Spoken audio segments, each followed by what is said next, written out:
저는 현직 우체국에서 근무하는 집배원입니다. 저녁마다 괴들러님 채널을 보고 있는데 도시가스 편을 보고 좀 놀랐습니다. 집배원으로 일을 하면서 비슷한 경험이 있었거든요. 지금으로부터 7년 전 수원에 위치하는 오래된 맨션에서 있었던 일입니다. 그 당시 집배원을 시작한 지 3년 차에 접어들고 있을 때였죠. 집배원은 오전 7시 전에는 출근해서 퇴근 시간이 일정하지 않습니다. 이유는 그날마다 물량이 다르기도 하고 배송을 끝냈다고 퇴근하는 게 아니고 다음날 배송될 우편물을 정리해야 하기 때문이죠. 특히 대목을 앞두고는 정신이 없을 정도로 업무가 바쁩니다. 그러다 정말 섬뜩하고 무서운 경험을 하게 되었죠. 그날은 화요일, 친하게 지내던 직장 동생과 담배를 태우며 여유를 부리고 있었습니다. 그리고 9시쯤 등기 우편과 일반 우편, 그리고 택배를 오토바이에 싣고 배송을 출발했습니다. 평소 같으면 오토바이에 가득 실어서 오전 배송을 끝내고 다시 우체국으로 들어와서 한 번 더 가득 실어야 배송이 마무리가 되는데 그날은 한 번만 가득 실어도 될 정도로 물량이 적은 날이었죠. 3년 동안 늘 같은 코스를 배송했기 때문에 자주 가는 집은 세대주 이름까지 외울 정도였습니다. 그때가 11시가 살짝 넘어가고 있었고 배송이 어느 정도 마무리가 되어가고 있을 때였죠.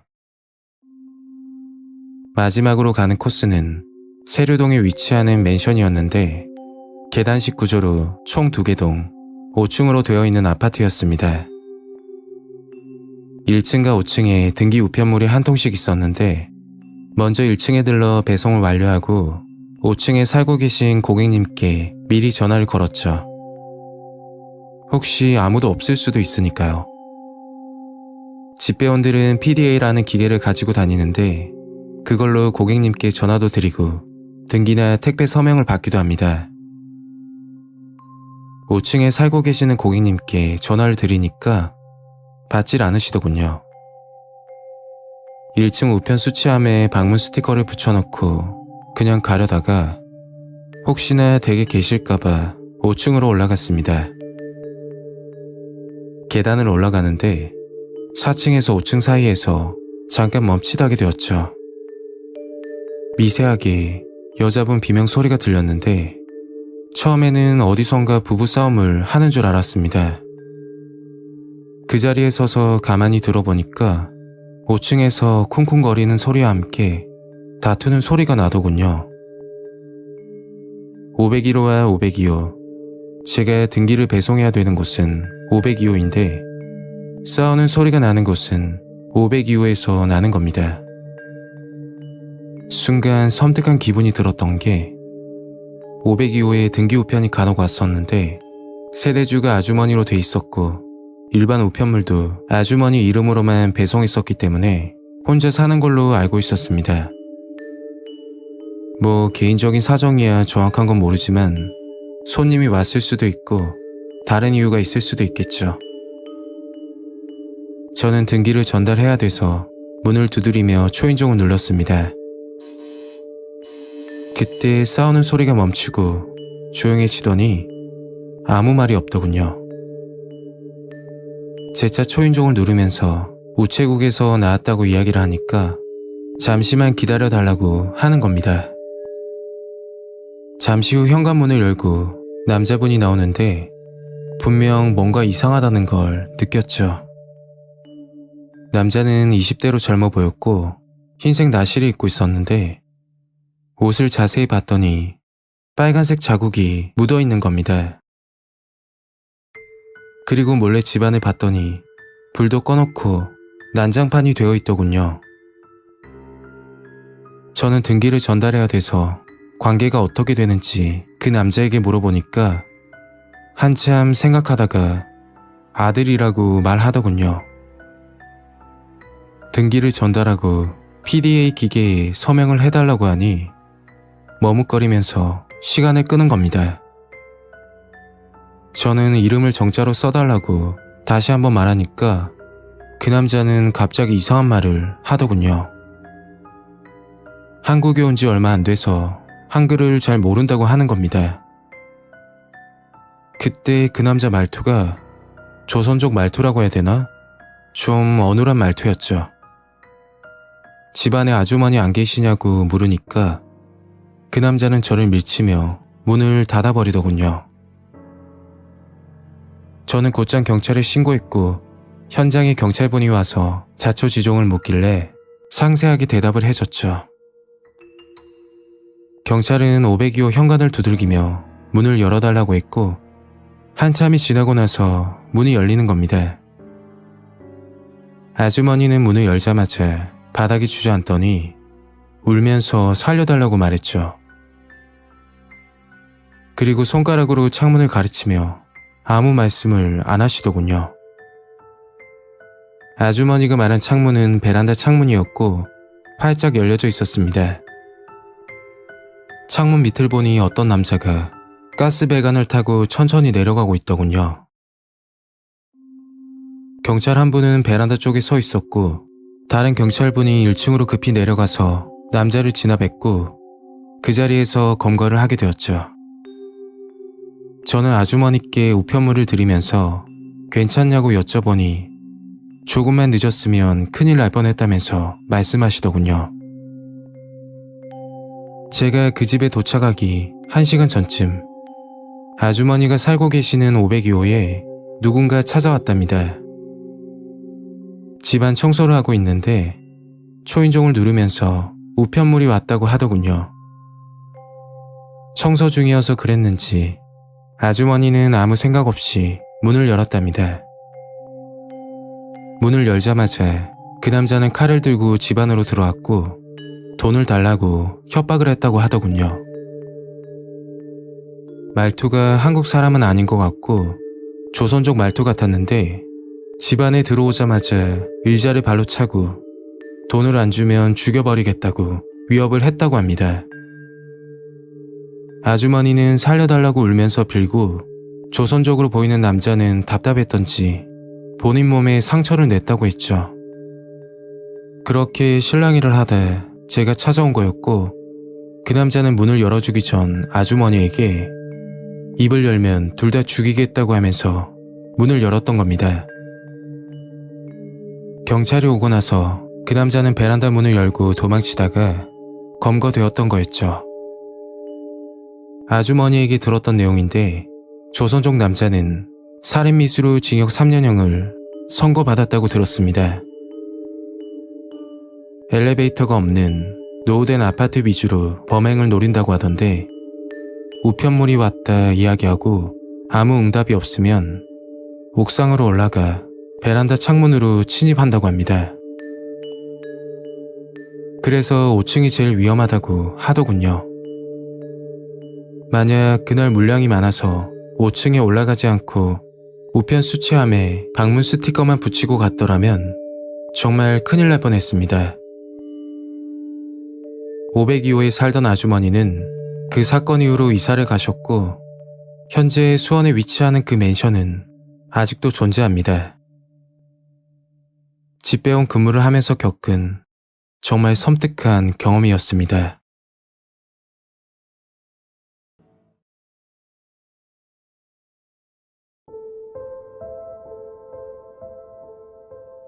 때는 5년 전 김해에서 겪었던 일입니다.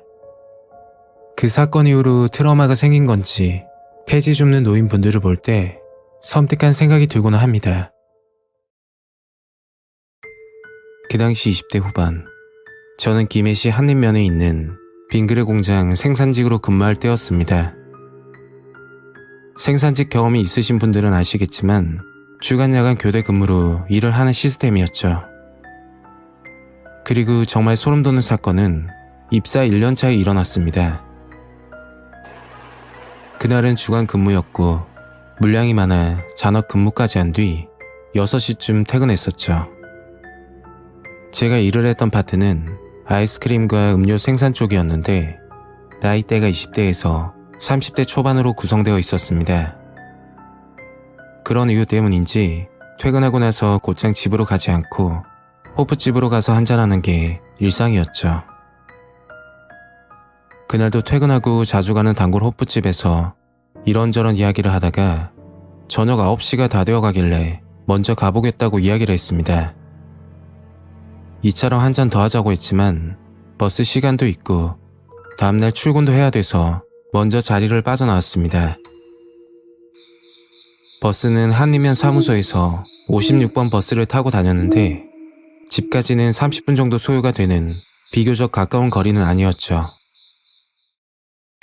지금은 이사했지만 그 당시 진영읍에 살고 있어서 진영 농협에 하차하고 집까지는 10분 정도 걸어야 되는 코스였습니다. 버스에서 하차하고 나서 집 가는 방향으로 걸어가는데 버스 정류장 뒤편에 백발의 할아버지 한 분이 앉아 계시더군요. 그리고 할아버지 옆에는 폐지가 담긴 리어카 한 대가 세워져 있었습니다. 그때 들었던 생각이 폐지를 줍고 다니는 할아버지인가 보다. 밤늦게 힘드시겠다. 뭐 그런 생각을 하고 나서 할아버지를 한번 쳐다보고는 다시 집으로 향했죠. 그런데 갑자기 뒤에서 이상한 소리가 나더군요. 놀라서 뒤를 쳐다봤더니 글쎄 할아버지가 리어카를 옮기시다가 그랬는지 아니면 바퀴에 어디가 걸렸는지 모르겠는데 리어카가 옆으로 쓰러지며 안에 있던 폐지들도 바닥에 쏟아져 있더군요. 그 모습을 보고는 그냥 갈 수가 없었습니다. 주변에 다른 사람이라도 있었더라면 모르겠지만 혼자서 힘을 쓰고 계시는 모습을 보니까 안 되겠더군요. 곧장 할아버지에게 달려가서 리어카를 세워주고 바닥에 떨어진 폐지도 주워서 담아드렸습니다. 그리고 할아버지께 가보겠다고 말씀드리고 집으로 가려는데 너무 고마워서 그러니까 잠깐만 기다려달라고 하더군요. 할아버지는 리어카 손잡이 부분에 달린 검은색 비닐봉지를 만지더니 그 안에서 바카스 한 병을 꺼내서 주는 겁니다. 괜찮다고 거절했지만 할아버지는 계속 권하길래 예의상 감사하다고 하고서는 주머니에 넣었죠. 그러니까 여기서 마시고 나서 빈 병은 주고 가라고 하는 겁니다. 평소에 바카스 같은 비타민 음료는 마시질 않아서 집 가서 부모님 드린다고 이야기하고 집으로 발걸음을 돌렸죠. 그때 고통스러운 소리를 내며 할아버지가 다리를 쩔뚝거리더군요. 방금 전까지 괜찮아 보였는데 좀 당황스러웠습니다. 그리고 할아버지가 하는 말씀이 진짜 미안한데 근처 골목까지만 리어카를 끌어달라고 부탁을 하는 겁니다. 5분도 안 걸린다면서요. 시간도 늦었고 피곤하기도 하고 그 순간은 정말 난감했죠. 돌아가신 할아버지 생각도 나고 이왕 도와드리는 거 기분 좋게 도와드리자 하고는 할아버지가 가리키는 방향으로 리어카를 끌고 들어갔습니다. 할아버지는 큰 길 쪽이 아니고 조그만 샛길로 가달라고 하더군요. 리어카를 끌면서 할아버지 여기 근처에 사시는 거예요? 하고 물으니까 아무 말도 안 하시고 그냥 걷는 겁니다. 제가 술도 한잔했고 피곤하기도 해서 바로 알아채지 못했는데 순간 정말 소름 끼치는 사실이 있었죠. 리어카를 끌기 전 다리가 아프다고 하셨던 할아버지가 아무렇지 않게 리어카 옆으로 멀쩡히 걷는 겁니다. 할아버지 다리는 좀 괜찮아지셨나 봐요? 하고 물으니까 갑자기 쩔뚝거리면서 걸음을 바꾸는 겁니다. 그 모습을 보고 점점 무서워지더군요. 5분도 걸리지 않는다고 했는데 벌써 10분째 리어카를 끌고 골목길을 걷고 있는데 도저히 안 되겠다 생각이 들더군요. 할아버지께 집이랑 너무 멀어져서 가봐야겠다고 이야기를 하니까 다 왔다며 1분만 더 가면 된다고 사정을 하는 겁니다. 그런데 주변을 살펴보니까 골목 끝자락, 그러니까 더 이상 길이 없는 막다른 골목으로 가고 있는 것 같더군요. 이대로 가다가 정말 큰일 나겠다는 생각이 들면서 리어카를 그 자리에서 세웠죠. 그리고 신발끈이 풀려서 잠시 묶는다고 이야기하고 들어왔던 골목 반대편으로 미친 듯이 뛰었습니다. 그때 정말 소름 끼치는 게 할아버지가 갑자기 저를 쫓아오는 겁니다. 도망가면서 뒤를 쳐다봤는데 백발의 할아버지가 아니었고, 도망가면서 봤던 터라 자세히 보진 못했지만 어떤 아저씨가 쫓아오고 있더군요. 그리고 그 아저씨 오른손에는 흰머리 가발이 있었습니다. 그 모습을 보고 나서 앞만 보면서 뛰어갔고 사람들이 다니는 큰 길에 도착해서야 숨을 돌리게 되었죠. 20분 정도 지나 저는 경찰과 함께 할아버지가 있던 골목으로 향했는데 그곳에는 아무도 없었습니다. 경찰차를 타고 집으로 무사히 도착했고 그날 밤은 그렇게 지나갔죠. 다음날 새벽 출근이라 버스 정류장으로 향하고 있었고 걸어가면서 주머니에 손을 넣었는데 어제 할아버지가 줬던 바카스가 들어있는 겁니다. 그날 이후로 그 할아버지를 본 적은 없지만 그때 도망가지 않았더라면 정말 위험한 일이 생겼을지도 모르겠습니다. 지금 와서 드는 생각인데 리어카를 끌어주면서 봤던 검은색 비닐봉지 안에 있었던 수많은 바카스병, 그게 뭘 의미하는지는 도무지 알 수가 없습니다.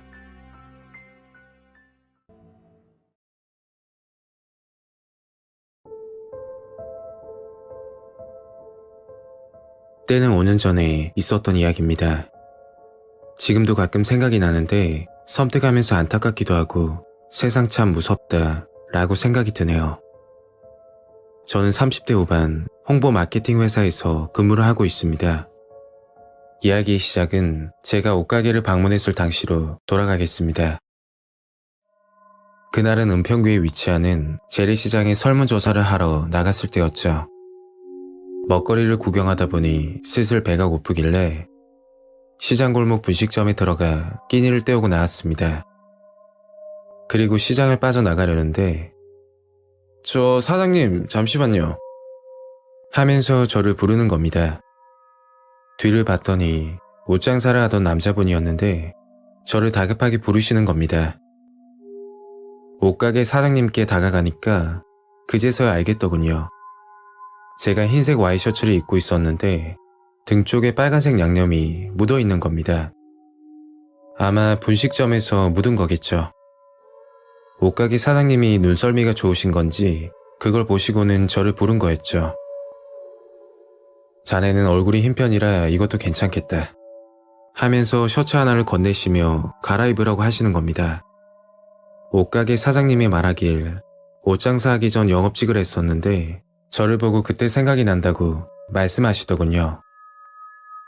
옷을 갈아입고 감사하다고 계산을 하려니까 선물이라면서 그냥 가라고 하시는 겁니다.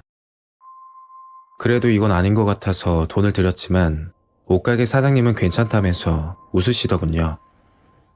그날 이후로 종종 찾아뵙고 이야기도 나눴습니다. 사장님은 40대 초반으로 젊었고 결혼도 하셨다고 들었습니다. 그리고 저를 보면 옛 생각이 난다면서 형이라고 부르라고 하더군요. 그렇게 옷가게 형님과 점점 가까워지게 되었죠. 며칠 후 옷가게 근처 일이 있어서 형님께 인사도 드릴 겸 가게로 방문하게 되었습니다. 가게 안에 들어가자마자 언성을 높이며 다투는 소리가 들리더군요. 그리고는 제가 들어온 인기척을 느낀 건지 갑자기 조용해졌습니다. 옷가게 안에는 처음 보는 여자분이 계셨는데 알고 봤더니 옷가게 형님의 안사람 되시는 분이었죠. 저는 형수님에게 인사를 드리고 돌아가려는데 형수님이 집에 가봐야 한다고 먼저 나가시더군요. 그리고 형님이 조용히 다가와서 말씀하셨습니다. 오늘 시간 좀 있어? 심각한 얼굴로 이야기하셨고 퇴근 후 근처 술집에서 한잔 하기로 했죠. 그날 저녁 형님을 만나서 술을 한잔 하는데 많이 힘드신 것 같더군요. 형수 이야기를 하면서 술집에서 눈물을 보이길래 좀 당황스러웠습니다. 형님은 형수와 나이 차이가 10살이나 난다고 했고 형수가 어려서 그런지 대화도 안 될 뿐더러 결혼을 하고 나서 행복했던 적이 없었다고 하더군요. 물론 잦은 술자리 탓에 집에 늦게 들어간 본인 잘못이 크다고 했지만 형수와 정말 안 맞아서 사는 게 힘들다고 하셨습니다. 식습관부터 사소한 행동까지. 그리고 그날도 가게 안에서 형수와 다투고 있었는데 제가 찾아갔던 겁니다. 일찍 들어가면 크게 싸울 것 같아서 저와 한잔 하자고 했던 거였죠. 이야기를 듣고 나니까 걱정이 좀 되더군요. 형님, 이럴 때일수록 일찍 들어가셔야 하는 거 아니에요? 그랬더니 괜찮다면서 그냥 한잔 하자고 하시더군요.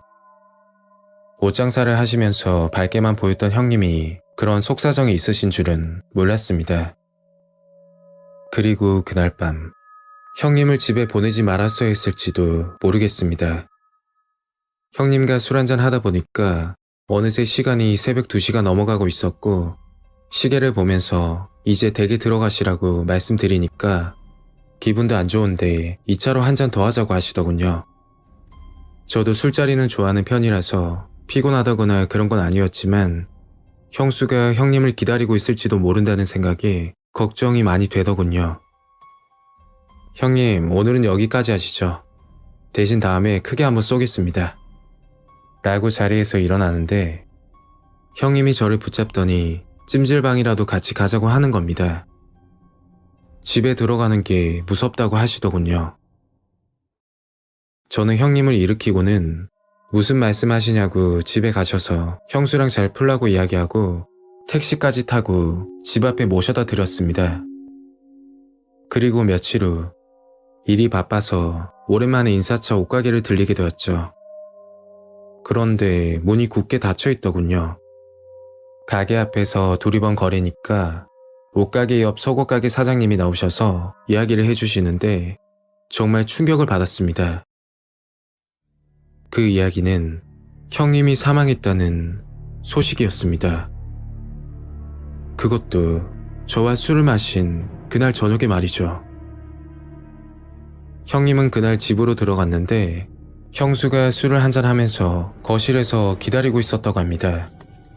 그리고 말다툼이 벌어졌고 화가 난 형수가 소주병으로 형님 머리를 내리쳤고 주방용 칼을 꺼내 수십 차례 찔렀다고 합니다. 잠시 후 정신을 차린 형수가 급히 119에 신고했지만 형님은 이미 사망한 상태였죠. 사건 당일 형수가 오늘은 일찍 들어오라고 몇 번이나 전화를 했었는데 형님이 그날 늦게 들어오자 화가 나서 술을 먹고 있었다고 했죠. 형수는 취한 상태에서 형님과 싸우다 우발적으로 범행을 저지르게 됐다고 진술했다고 합니다. 만약 그날 형님과 찜질방이라도 갔었더라면 이런 끔찍한 일은 일어나지 않았을 겁니다. 물론 형님과 형수 사이가 해결이 되진 않겠지만 형님이 사망하는 일은 일어나지 않았을 테니까요. 그날 일을 생각하면 너무 자책감이 듭니다. 잘못을 따지기보다 이런 끔찍한 일이 일어났던 사실이 너무 무섭고 혼란스럽습니다. 가끔 멍하니 생각에 잠길 때면 형님을 처음 뵙던 그날 모습이 떠오릅니다. 저에게 와이셔츠를 건네주며 웃던 모습을 말이죠.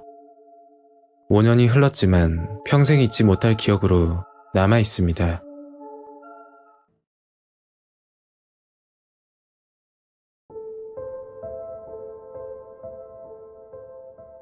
때는 7년 전에 있었던 일입니다.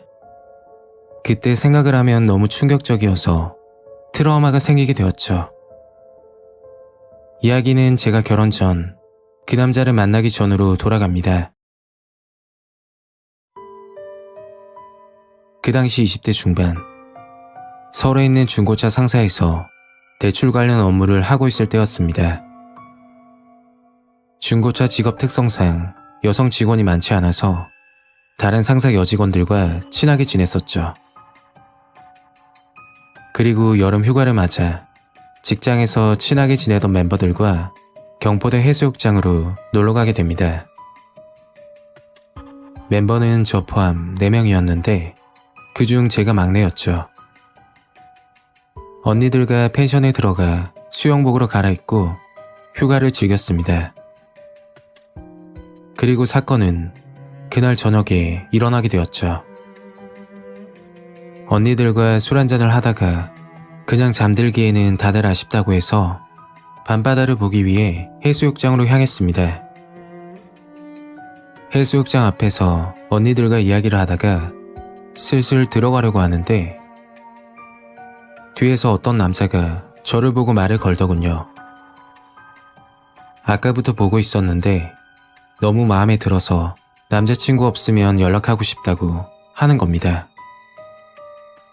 그날 술도 한잔했고 그 남자분도 호감형이라 연락처를 주고받게 되었죠.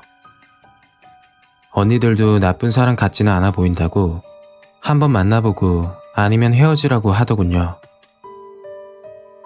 그렇게 휴가를 끝내고 서울로 돌아왔고 그날은 모처럼 쉬는 날이었습니다. 집에서 빈둥대며 TV를 보고 있었는데 카톡 메시지가 오더군요.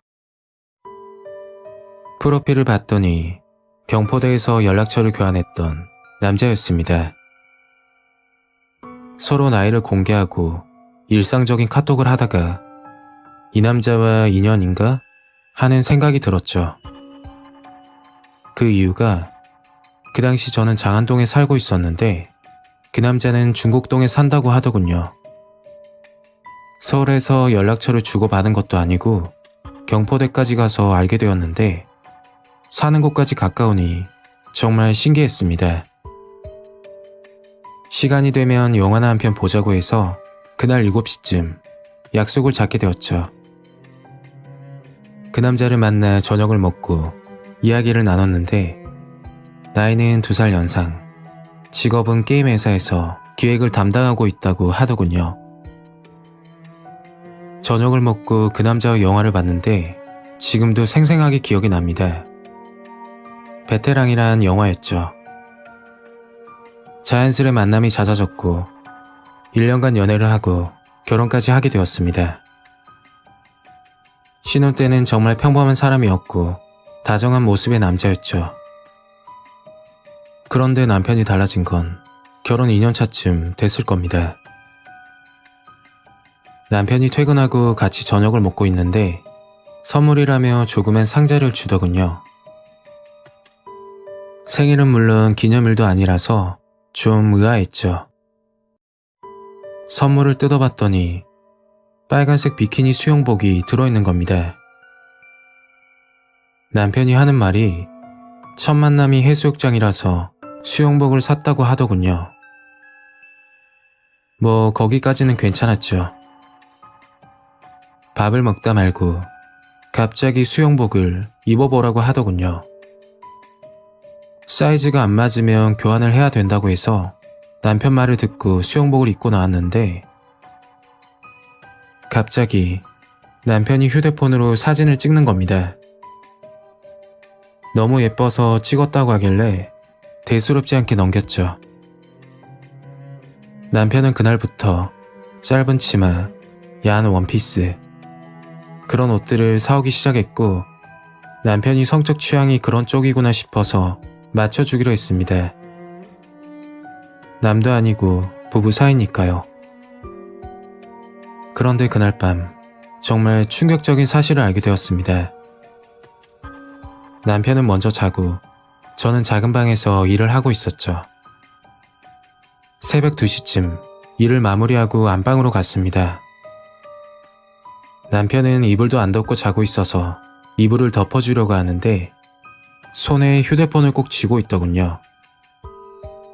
저희는 연애 초부터 서로 휴대폰을 안 보는 성격이라 그러려니 하고 침대에 누웠습니다. 그런데 문자인지 카톡인지 휴대폰 화면이 계속 깜빡거리는 겁니다. 무음으로 돼 있었고 화면이 꺼졌다가 켜지고 반복을 하더군요. 새벽 2시가 넘은 시간에 지속적으로 연락이 오니까 뭔가 수상하다고 생각했습니다. 남편 손에서 조심스럽게 휴대폰을 빼서 열어봤더니 지문 인식이 걸려 있었고 슬그머니 남편 손가락을 휴대폰에 접촉했죠. 카톡을 보는 순간 너무 소름이 끼치더군요. 카톡 메시지가 수십 통이 와 있던데 수명이 되는 단체 카톡방에서 보낸 메시지였죠. 채팅방 이름은 사고 팝니다 라고 돼 있었고 벌거벗은 여자 사진과 동영상들이 수십 개가 있더군요. 정말 충격적인 사실은 채팅방 안에 제 사진도 있는 겁니다. 수영복을 입고 있는 사진부터 남편이 사다 준 야한 옷을 입고 있는 사진도 수십 장이 있더군요. 알고 보니까 아내 또는 여자친구 나체를 찍어서 공유하는 채팅방이었죠. 더 충격적인 건 관계하는 동영상까지 올라오는 겁니다. 심지어 나이 제한도 없고 회원 중에는 고등학생도 있는 것 같았는데 학교에서 여학생들 몰카를 찍어서 올리고 있더군요. 제 휴대폰으로 채팅방을 촬영해 놓고 그날 밤 뜬 눈으로 밤을 지샜습니다. 다음날 남편에게 채팅방에 대해서 물으니까 무슨 소리 하냐고 모른 척을 하더군요. 그래서 새벽에 촬영했던 증거를 보여줬더니 갑자기 무릎을 꿇고 잘못했다고 비는 겁니다. 그 순간은 같은 공간에 있는 것도 더럽고 불쾌하더군요. 결국 이혼 소송과 형사고소를 동시에 진행했고 남편은 성폭력 특례법으로 인해 징역 2년형을 선고받았죠. 그리고 혼인을 계속하기 어려운 중대한 사유가 있을 때 위자료 청구가 가능하다고 해서 받을 수 있는 건 다 받고 이혼을 하게 되었습니다. 그 사건 이후로 남자에 대한 트라우마가 생기게 됐고 유포된 제 사진이 인터넷에 돌아다닐까봐 아직도 소름이 돋습니다.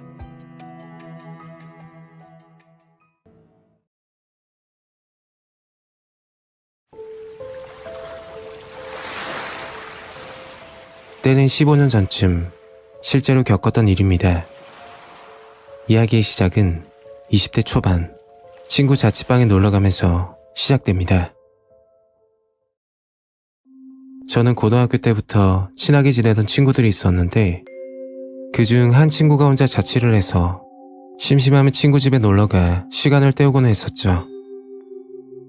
그날도 늘 만나는 멤버가 있었는데 약속도 없이 자취방에서 자연스레 만나게 되었습니다. 멤버는 저 포함 3명이었는데 그중 여자를 유별나게 밝히는 놈이 한 명 있었죠.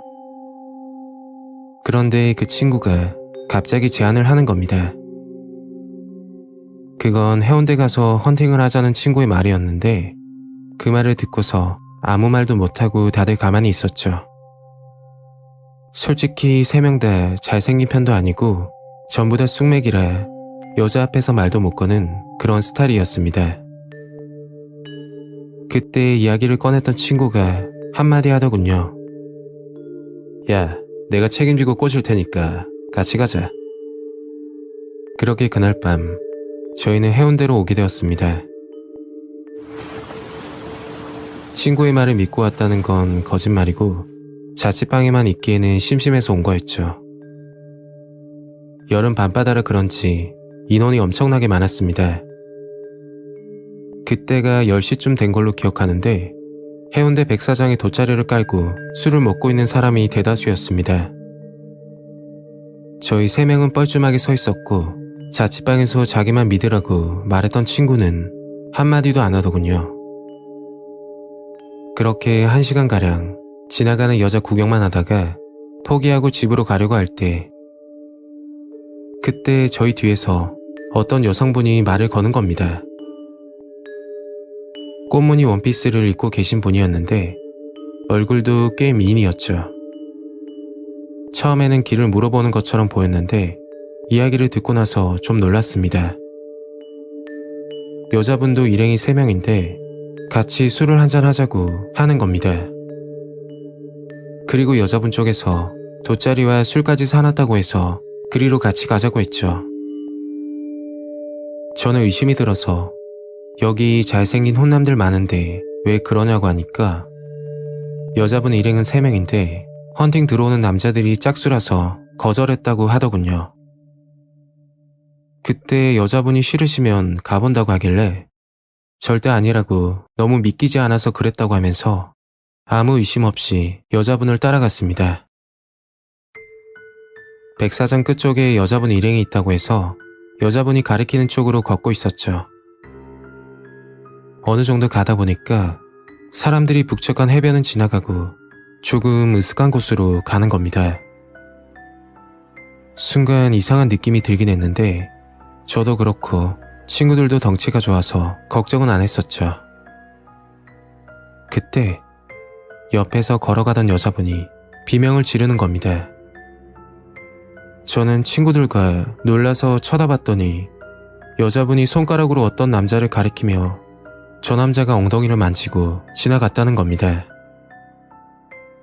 여자분은 울먹이고 저는 여자분에게 괜찮냐고 달래주고 친구들은 그 남자에게 다가가 언성을 높이는 상황이 발생된 겁니다. 그 순간 그 남자가 소리를 지르더니 백사장이 누워 고통스러운 표정을 짓고 있더군요. 이거 큰일 났다 싶어서 저는 친구들에게 달려가 혹시 이 남자 때렸냐면서 물으니까 친구들은 황당하고 어이가 없다는 표정을 지으면서 남자가 계속 시비를 걸길래 그만하라고 어깨를 잡았더니 그 자리에서 쓰러졌다고 하더군요. 시간이 지나 여자분이 신고를 했는지 경찰이 출동했죠. 경찰은 저희에게 폭행 혐의를 물으시길래 친구들은 그런 거 아니라고 하면서 설명했더니 이미 여자분에게 들었다고 하는 겁니다. 그때 정말 충격이었죠. 여자분은 경찰 앞에서 제 친구 2명이 일방적으로 그 남자를 폭행했다며 진술하는 겁니다. 눈도 깜빡거리지 않고 거짓말을 하는데 소름이 끼치더군요. 그 순간 싸움 구경을 하던 행인으로 보이는 사람이 다가와서 아까 전부터 보고 있었는데 여자분을 이상한 곳으로 끌고 가는 것 같다면서 친구들과 제가 수상하다고 경찰 앞에서 이야기하더군요. 결국 저와 친구들 그리고 원피스를 입은 여자와 시비를 걸었던 남자 모두 지구대로 가게 되었고 밝은 곳에서 보니 그 남자는 얼굴에 멍까지 들어있더군요. 하필 그 자리가 방범용 CCTV 사각지대라서 확인이 불가능했고 친구들은 그 남자를 폭행하지 않았다고 했지만 명확한 입증이 곤란한 경우라 주변 증인이나 목격했던 것들을 토대로 판단할 수밖에 없다고 말하더군요. 그리고 친구가 그만하라고 말리는 과정에서 조금 미뤘다라는 이야기를 해서 결국 친구들은 단순 폭행 사건에 연루되어 그 남자와 합의를 해야 하는 상황까지 벌어지게 되었습니다. 합의를 하지 않으면 단순 폭행죄로 2년 이하의 징역 또는 500만 원 이하 벌금형이 될 수도 있다는 말을 하더군요. 친구들은 겁을 먹고 그 남자와 합의를 한다고 진술을 하게 되었죠. 그리고 정말 소름 끼치는 건 경찰서를 나오면서 그 여자 표정을 봤는데 뭔가 잘 됐다는 듯이 저희를 보며 웃고 있더군요. 친구들에게 들었던 기억으로는 전치 2주라 200만 원 정도로 합의했다고 합니다. 그 당시도 느꼈지만 꽃무늬 원피스를 입은 여자 그리고 시비를 걸었던 남자 경찰이 출동하자 어디선가 나와 진술을 했던 사람 일명 자의 공갈단을 만난 게 아닌지 의심이 들었습니다. 경찰서에서 나와 저희를 보고 웃던 여자 얼굴이 아직도 기억이 나는데 당사자로서 정말 무서웠던 사건이었습니다.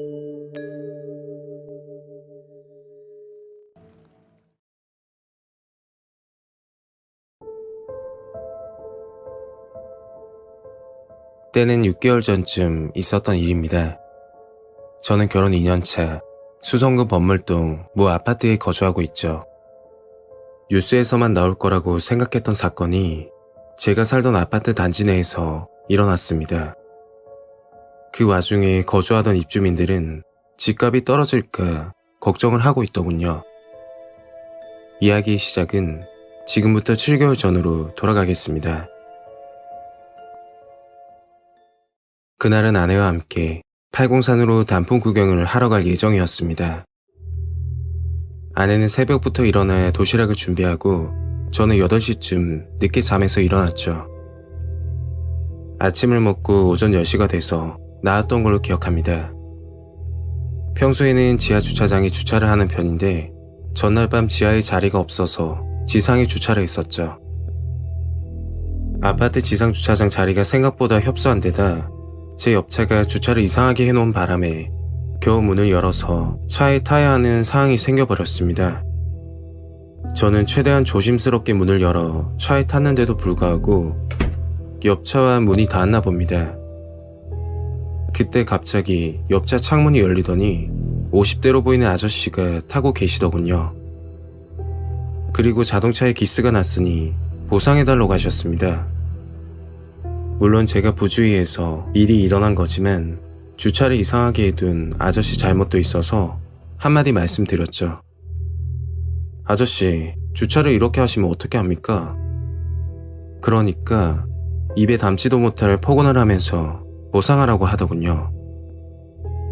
저와 아내는 같은 아파트 주민이고 일을 크게 만들고 싶지가 않아서 명함을 주고 아내와 팔공산으로 출발했습니다.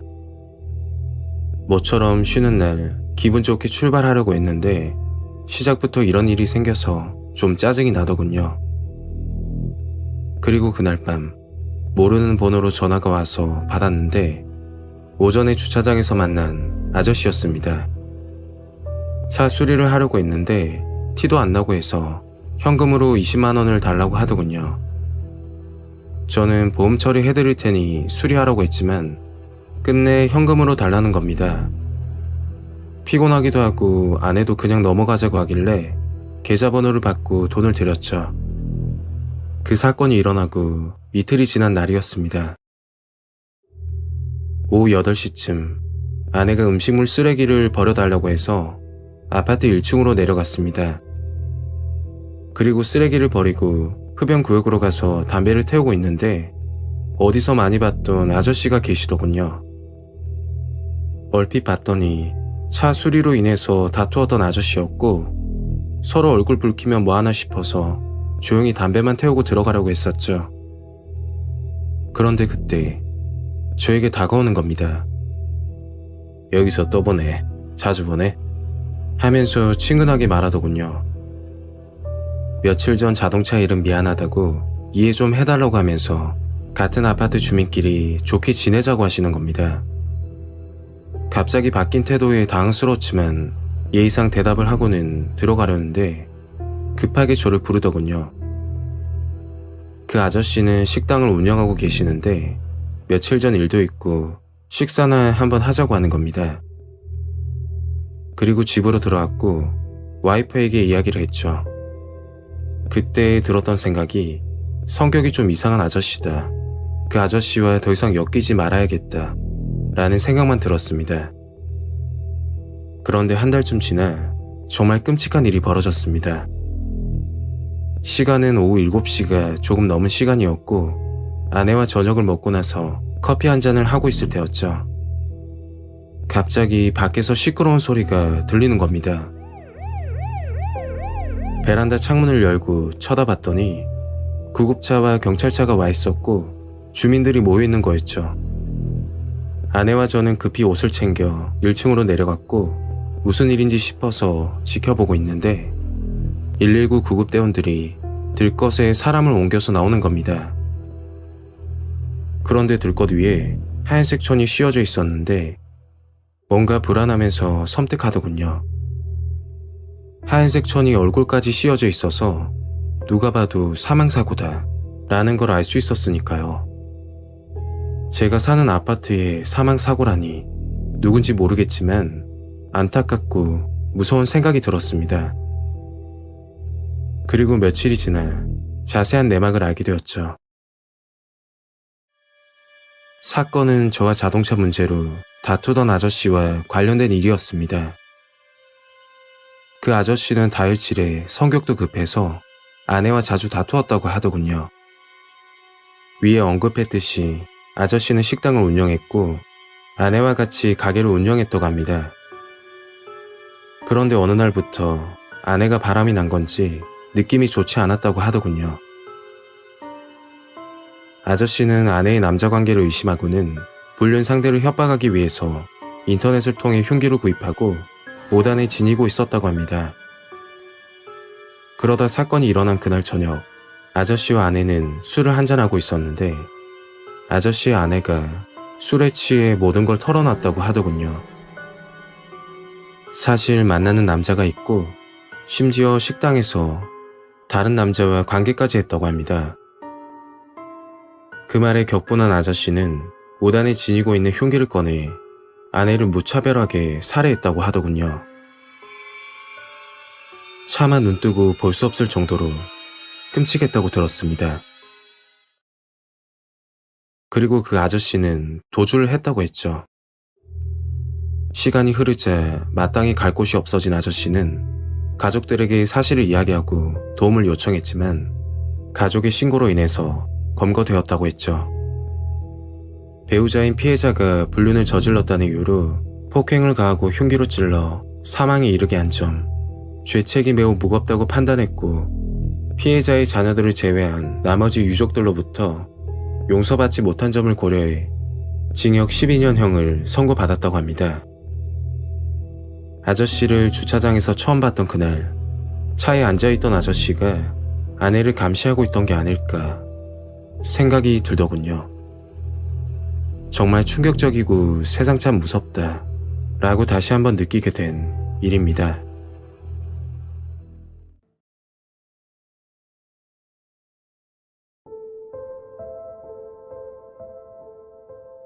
때는 2년 전에 있었던 이야기입니다. 피해자는 저와 가장 친한 친구였고 그 일이 있고 나서 친구는 정신적인 고통으로 정말 힘든 날을 보냈습니다. 그 당시 19살, 수능을 앞두고 친구와 독서실에서 공부를 하고 있었습니다. 다음날 학교를 가야 돼서 자정이 되기 전 독서실을 나오게 되었고 집으로 향하면서 배가 고프길래 친구와 함께 독서실 맞은편 편의점에 들어갔습니다. 컵라면으로 간단한 끼니를 때우고 나서 편의점을 나오게 되었죠. 그때 시간은 자정이 조금 넘었던 것으로 기억합니다. 편의점 사거리부터는 친구 집과 반대 방향이라 내일 보자고 하고서 저는 집으로 향했죠. 늘 가던 길이었고 걸어서 10분 이내에 도착하는 가까운 거리였습니다. 초가을 9월이었는데도 불구하고 마스크를 끼고 다녀서 그런지 굉장히 더운 날이었죠. 집에 도착하자마자 샤워를 하고 나서 친구에게 잘 들어갔냐며 연락하려는데 친구에게서 이상한 메시지가 와 있더군요. 누가 따라오는 것 같은데 착각이겠지? 라는 메시지였는데 그걸 보고 친구에게 곧장 전화했죠. 여러 차례 전화를 걸었는데 친구와 연락이 되질 않았고 메시지를 보내고서 잠이 들었습니다. 그리고 다음날 친구는 학교에 나오지 않았죠. 들리는 소문에는 몸이 안 좋아서 결근했다고 하더군요. 하루 종일 친구와 연락이 되질 않았고 그날 저녁 친구에게서 메시지가 한 통 왔습니다. 연락 못해서 미안하고 사정이 있었다는 내용이었는데 친구는 병원에 입원 중이라서 자세한 건 내일 만나서 이야기하자고 말을 하더군요. 다음날 수업을 끝내고 친구가 알려준 병원으로 찾아갔습니다. 원정동에 있는 종합병원이었는데 머리에 붕대를 감고 있는 친구의 모습을 보고는 깜짝 놀랐죠. 그리고 친구가 그날 있었던 이야기를 해주는데 정말 충격을 받았습니다. 며칠 전 편의점 사거리에서 저와 헤어지고 집으로 가고 있었는데 뒤에서 누가 따라오는 느낌이 들었다고 하더군요. 곁눈질로 뒤를 쳐다봤더니 어떤 남자가 있었다고 합니다. 처음에는 방향이 같겠지 생각했는데 그 남자는 친구 걸음걸이에 맞춰서 일정한 거리를 두며 걸었다고 했죠.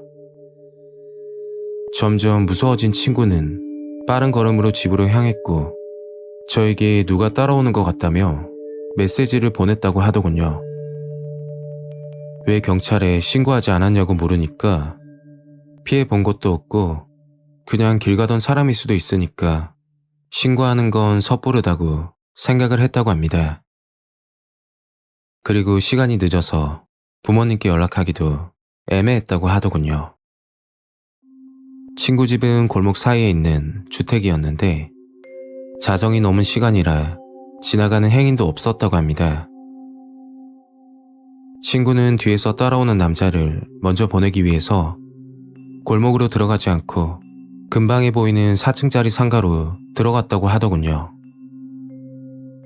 상가 1층에서 그 남자가 지나가길 기다리고 있는데 그때 그 남자가 골목으로 가지 않고 방향을 틀어 상가로 들어왔다고 했죠.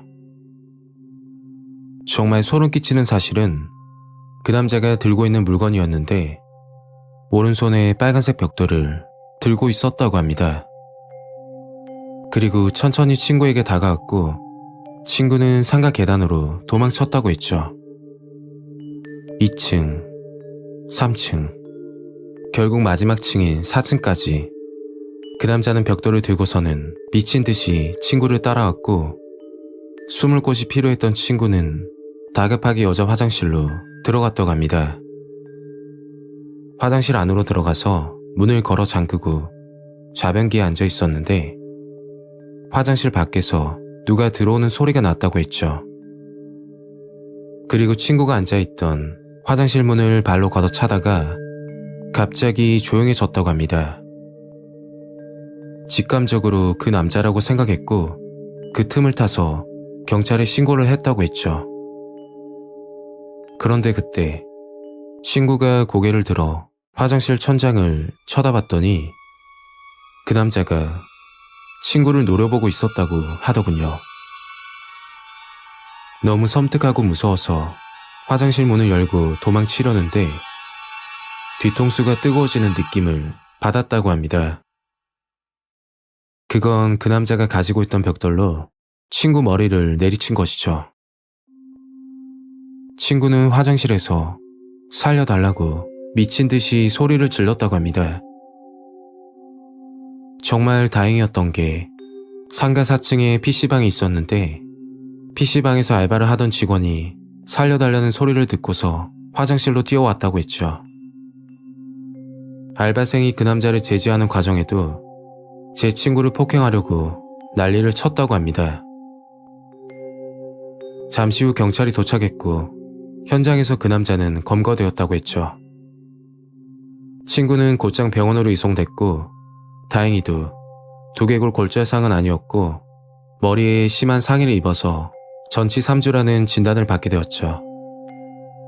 상처는 아물었지만 정신적 충격이 가시기도 전에 그 남자 소식을 듣게 되었습니다. 사건이 일어나고 5개월이 지났을 때였죠. 그 남자를 조사하는 과정에서 밝혀진 내용인데 친구를 따라와서 친구 머리에 벽돌을 가격했던 이유를 물어보니까 기분이 나빠서 그랬다고 하더군요. 그런데 제 친구가 기분을 나쁘게 한 게 아니었고 그 남자가 일하는 직장에서 부당한 대우를 받고 이직을 해야 되는 상황이 되자 화가 나서 그랬다고 합니다.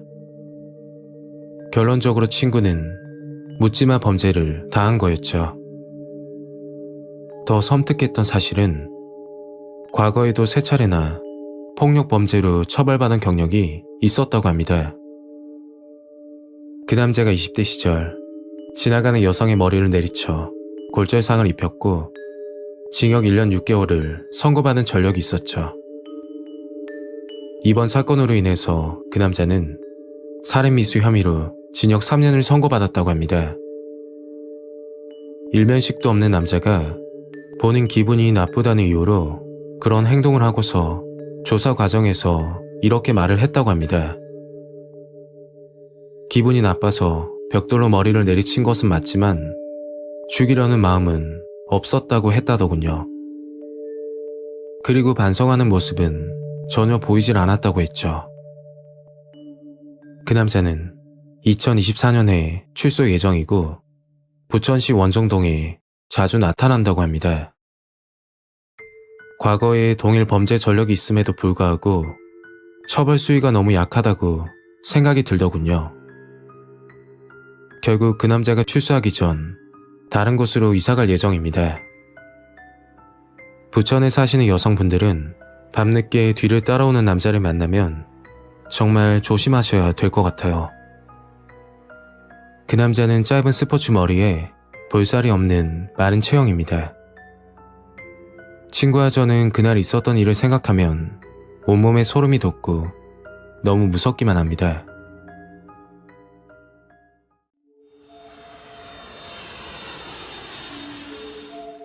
(2020년 8월 6일) 일본인 여자친구는 유학비자로 한국에 입국해서 서대문구에 위치하는 게스트하우스에서 2주 동안 자가 격리를 하게 되었습니다.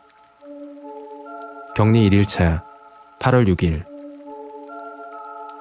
여자친구는 8층 802호에서 있었는데 격리 첫날에는 건물 내부가 햇빛이 잘 들지 않고 어두운 것 빼고는 괜찮다고 하더군요. 하지만 둘째 날인 8월 7일부터 사건은 발생하기 시작했습니다. 격리 2일차 8월 7일 그날 새벽 12시 15분쯤 저와 여자친구는 보이스톡으로 1시간째 통화 중이었죠. 그런데 갑자기 웬 남자와 여자가 싸우는 소리와 접시 깨지는 소리가 들리기 시작하더군요. 제가 전화 너머로 들릴 정도로 큰 소리였으니까 여자친구 시점에서는 엄청 큰 소리였을 거라 생각돼요. 무슨 소리야? 801호 옆방에서 싸우는 것 같은데 진짜 시끄럽네. 802호와 801호는 바로 옆에 붙어 있고 다른 호수는 멀리 떨어져 있는 구조여서 유력하게 소리가 났던 방이 801호라고 생각했었죠. 그렇게 통화를 끝내고 잠이 들었습니다. 격리 3일차 8월 8일 저는 여자친구에게 생필품을 가져다 주기로 했죠. 혹시 자가격리 위반할까봐 걱정돼서 문 앞에 두고 가려는데 어디서 이상한 냄새가 나서 보니까 그 냄새가 나는 곳은 옆방의 801호였습니다. 저는 무심코 801호 손잡이를 돌려봤는데 문이 열렸고 문 밖에서 방을 보니 사람이 방문한 지 꽤 되어 보이는 듯한 모습이었어요. 집으로 와서 여자친구에게 전화했죠. 문 앞에 생필품 놔두고 왔는데 잘 받았어? 그러다가 문득 여자친구에게 801호에 대해서 이야기를 하게 되었습니다. 아까 잠깐 들렸을 때 봤는데 801호에 아무도 없던데? 먼지만 가득 쌓여 있더라고. 응? 진짜? 사람이 안 살았어? 그래서 저는 손님이 다녀간 흔적도 보이지 않는다고 말했습니다. 격리 4일차 8월 9일 그날 새벽부터 여자친구는 악몽을 꾸기 시작했어요. 여자인지 남자인지 모를 얼굴도 잘 보이지 않고 사람 형태로 보이는 물체가 801호 쪽 벽을 통과하여 여자친구에게 다가오다가 잠에서 깼다고 했죠. 그 꿈을 꾼 후로부터 여자친구는 식욕이 떨어지고 목소리도 축 처지는 거였어요.